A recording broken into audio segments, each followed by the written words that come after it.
ഞായറാഴ്ച ദിവസം രാവിലെ തന്നെ അമ്മ വീട്ടിൽ നിന്ന് മുങ്ങുന്നതുകൊണ്ട് എല്ലാ പണികളും എന്റെ തലയ്ക്കാണ് കേട്ടോ. ഇന്നത്തെ പ്രധാന വാർത്തകൾ എന്ന് പറയുന്ന പോലെ ഇന്നത്തെ ഇവിടുത്തെ പ്രധാന പരിപാടി രാവിലെ തന്നെ നെയ്യ് തേച്ചിട്ട് ഒരു ദോശ ഉണ്ടാക്കി മോന് കൊടുക്കുക എന്നുള്ളതാണ്. പ്രത്യേകിച്ച് ദോശയ്ക്ക് കറിയായിട്ട് ചമ്മന്തിയോ സാമ്പാറൊന്നും ഇല്ലെങ്കിൽ എന്റെ ഒരു അടവാണ് ഈ നെയ്യ് തേച്ച് കൊടുക്കലേ. ഇടയ്ക്കിടയ്ക്ക് ഞാൻ മടിച്ചിപ്പാറും ആവുമെന്ന് അമ്മയ്ക്ക് അറിയാവുന്നതുകൊണ്ട് തന്നെ അമ്മ തന്നെ ഇവിടെ ഉഴുന്ന് പൊടിയൊക്കെ ഉണ്ടാക്കി വെച്ചിട്ടുണ്ട് കേട്ടോ ചട്നി ആക്കാനായിട്ട്. ഇന്നത്തെ അംഗം വീട്ടിൽ ഒറ്റയ്ക്ക് ആയതുകൊണ്ട് തന്നെ ഇരുന്ന് കഴിക്കാൻ സമയമില്ല. അതുകൊണ്ട് നിന്നോട് 2 ദോശ വാരി കഴിച്ചേ. അമ്മ പോയപ്പോൾ റൈസ് കുക്കറിൽ അരി വെച്ചിട്ടാണ് പോയത്. അതിപ്പോ വെന്ത് പരുവായിട്ടുണ്ട്. ചോറ് വാർത്തങ്ങോട്ട് വെച്ച് കഴിഞ്ഞാൽ അടുത്ത പരിപാടി ദേണ്ട പാവയ്ക്ക മെഴുക്കുവരട്ടിക്കുള്ള പാവയ്ക്ക അരിഞ്ഞു വെക്കലാണ് കേട്ടോ. ചൂട് എണ്ണയ്ക്കകത്തിട്ട് കടുക് ചക്കള് പുക്കിൽ നിന്ന് പൊട്ടി കഴിയുമ്പോൾ ദേണ്ട നമ്മളെ പാവയ്ക്കയും സവാളയും പച്ചമുളകും കൂടെ അരിഞ്ഞത് അങ്ങോട്ട് ഇട്ടിട്ട് നന്നായിട്ട് വഴറ്റിയെടുക്കണം. ഉപ്പും കൂടെ ഇടണേ. പിന്നെ അത് അടപ്പയിൽ അങ്ങോട്ട് അടച്ചു വെച്ചിട്ട് നേരെ പോയത് നമ്മുടെ കൊഞ്ചിന്റെ അടുത്തേക്കാണ്. ഇന്നലെ കുറച്ച് ചെമ്മീൻ കിട്ടിയിട്ടുണ്ടായിരുന്നു. എന്നാൽ പിന്നെ അതെടുത്ത് കറിയാക്കാന്ന് വിചാരിച്ച് കുറച്ചു നേരം ചെമ്മീൻ വെള്ളത്തിൽ കിടന്ന് ആറാടുമ്പോഴേക്കും നമ്മുടെ പാവയ്ക്ക മെഴുക്കുവരട്ടി തയ്യാറാക്കി അങ്ങോട്ട് മാറ്റി വെക്കാം. ചേച്ചി ചെമ്മീന്റെ തല കളയരുത്, നല്ലതാണെന്ന് കഴിഞ്ഞ പ്രാവശ്യം കുറച്ച് പേര് പറഞ്ഞായിരുന്നു. പക്ഷെ ഞാൻ എന്റെ തല എടുക്കാറില്ല കേട്ടോ. ഞാൻ അത് കളഞ്ഞിട്ട് ബാക്കി ഭാഗമാണ് എടുക്കുന്നത്. ചെമ്മീൻ വൃത്തിയാക്കുന്നതിനിടയ്ക്ക് ഏഴുമല പൂഞ്ചോല ഡാൻസ് കളിക്കുന്നത് നല്ല കേട്ടോ. ഭയങ്കര ചൊറിച്ചില്. പിന്നെ സകലമാന കൊതുകുകളെ പ്രാവിക്കൊണ്ട് ചെമ്മീൻ വൃത്തിയാക്കിയിട്ട് ദേണ്ട അടുത്തത് നമ്മുടെ അച്ചിങ്ങ പയറുണ്ടല്ലോ, അതൊന്ന് കഴുകി വൃത്തിയാക്കിയിട്ട്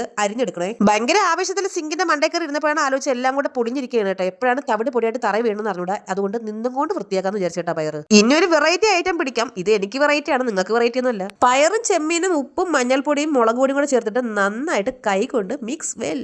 ഇനി ഈ സാധനം അടുപ്പയിൽ വെച്ചിട്ട് നന്നായിട്ട് അടച്ചു വെച്ചിട്ടൊന്ന് വേവിച്ചെടുക്കണം. വെള്ളം ഒഴിക്കുകയും ചെയ്യരുത്. ഞാൻ എന്റെ കഷ്ടകാലത്തിന് ഒരു ഇച്ചിരി വെള്ളം ഒഴിച്ചായിരുന്നു. ഇപ്പൊ അത് സുനാമി മാതിരി ആയി കേട്ടോ. പിന്നെ 1/2 മണിക്കൂർ എടുത്ത് ആ വെള്ളം മൊത്തം പണ്ടാരം വറ്റിച്ചെടുക്കാൻ. അതിനുശേഷം വേണ്ട ഇച്ചിരി എണ്ണ ഒഴിക്കണോ, എന്നെ കണ്ടുകൂടല്ലേ, ഞാൻ അവിടെ തന്നെ ഉണ്ട്. ഇച്ചിരി വെളിച്ചെണ്ണ ഒഴിച്ചിട്ട് പിന്നെ നമ്മുടെ വെളുത്തുള്ളിയും കൊച്ചുള്ളിയും ഉണക്കമുളകും കൂടെ ചേർത്ത് നന്നായിട്ട് ചതച്ചിട്ട് അതും കൂടെ ചേർത്ത് വഴറ്റിയെടുക്കണേ. അവസാനം ഈ സാധനം ഇറക്കാൻ നേരത്തെ ഇച്ചിരി കുരുമുളക് പൊടിയും കൂടെ ചേർത്തൊന്ന് വഴറ്റിയെടുത്ത സംഭവം സെറ്റാണ് കേട്ടോ. എന്റെ മോന് ഈ പച്ചക്കറിയൊന്നും വലിയ താല്പര്യമില്ലാത്തതുകൊണ്ട് ഇച്ചിരി കൊഞ്ച് ഫ്രൈ ആക്കാന്ന് വിചാരിച്ചേട്ടാ. നമ്മുടെ ലെവലോലിക്കാന്നും ലൂബിക്കെന്നൊക്കെ പറഞ്ഞ സാധനം നേണ്ട ഉപ്പൊക്കെ പിടിച്ച് നല്ല സെറ്റായിട്ട് ഇരിപ്പുണ്ട്. കയ്യിലെടുത്ത് ഇങ്ങനെ ഒന്ന് പിതുക്കി കഴിഞ്ഞാൽ പ്ലിക്കോന്ന് പറഞ്ഞു പോകും. അത്രയ്ക്ക് ഉപ്പ് പിടിച്ചിട്ടുണ്ട് കേട്ടോ. അതിൽ നിന്ന് കുറച്ചെണ്ണം മാത്രം എടുത്ത് ഞാൻ അച്ചാർ ഇടുവാണ്. കാരണം ഒരുമിച്ച് വെച്ച് കഴിഞ്ഞാൽ ഇല്ലാണ്ടായി പോവേ. ഇതാകുമ്പോൾ ഉപ്പിലിട്ട് അങ്ങനെ ഇടിക്കുകയും ചെയ്യും. അത്യാവശ്യം നമുക്ക് അച്ചാർ ഇടുകയും ചെയ്യാം. അപ്പോൾ ദാസാ ഞാൻ പറഞ്ഞു വന്നത് എന്തെന്ന് വെച്ചാൽ ഇനി നിങ്ങൾ കാണാൻ പോകുന്നതാണ് ഒരു 1.5 പരിപാടി കേട്ടോ. അച്ചാറിട്ട് ചട്ടിക്കകത്ത് ഇച്ചിരി ചോറും അച്ചിങ്ങയും ചെമ്മീനും ഒലർത്തും പിന്നെ നമ്മുടെ കൊഞ്ച് റോസ്റ്റും സാലഡും കൂടെ ഉണ്ടെങ്കിൽ ഉണ്ടല്ലോ എന്റെ അമ്മേ, ഒരു പിടി അങ്ങോട്ട് പിടിച്ച